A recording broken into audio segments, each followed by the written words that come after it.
Our Artemis 1 flight test is go for launch. On August 22nd, mission managers concluded a flight readiness review for our uncrewed Artemis 1 flight test by giving teams a go for launch.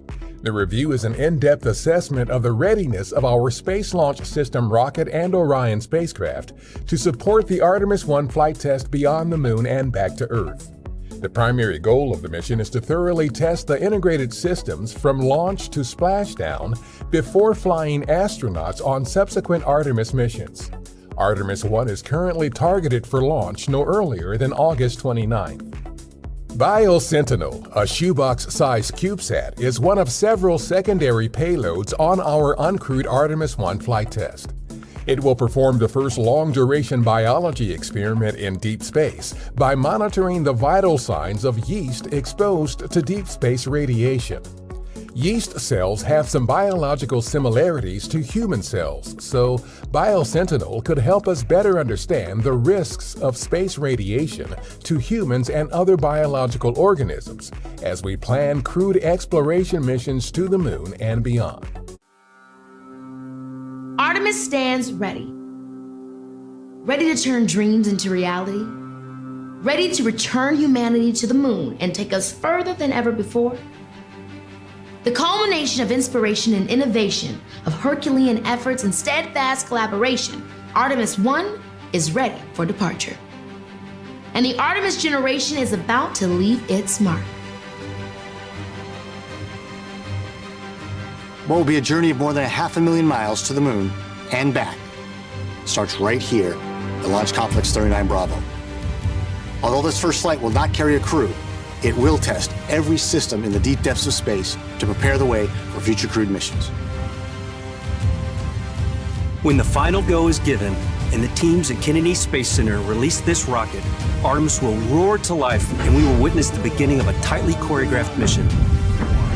All engine 1, 2, 1, and liftoff.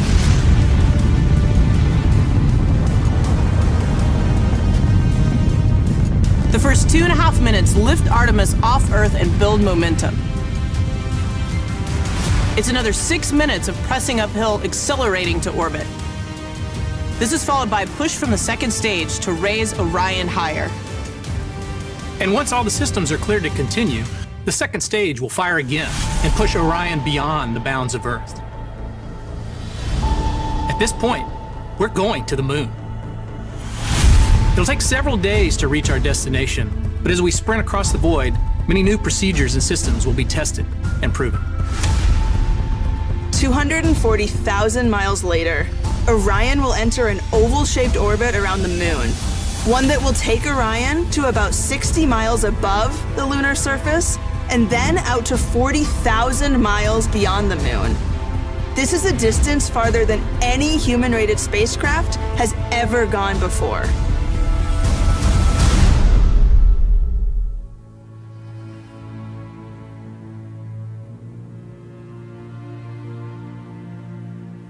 As momentous as reaching the Moon will be, returning to Earth is just as significant and challenging. Every observation we make, every lesson we learn on this journey prepares the way for humans to safely venture out and return home.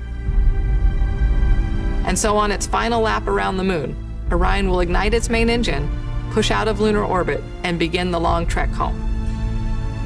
This is a spacecraft built for the harsh conditions of deep space, as well as the intensity of returning home. Nearing Earth, Orion separates from the main power and propulsion systems of the European Service Module and prepares for the final sequence of events. Entering Earth's atmosphere at 24,500 miles per hour, the heat shield endures the fury of re-entry. The air around Orion reaches temperatures half as hot as the sun, but also slows Orion considerably. Until finally, parachutes can deploy, allowing Orion to gently dip into the Pacific Ocean.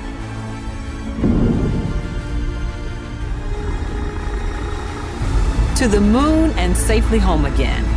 This is the journey of Artemis 1, and it will set the precedent for all that follows.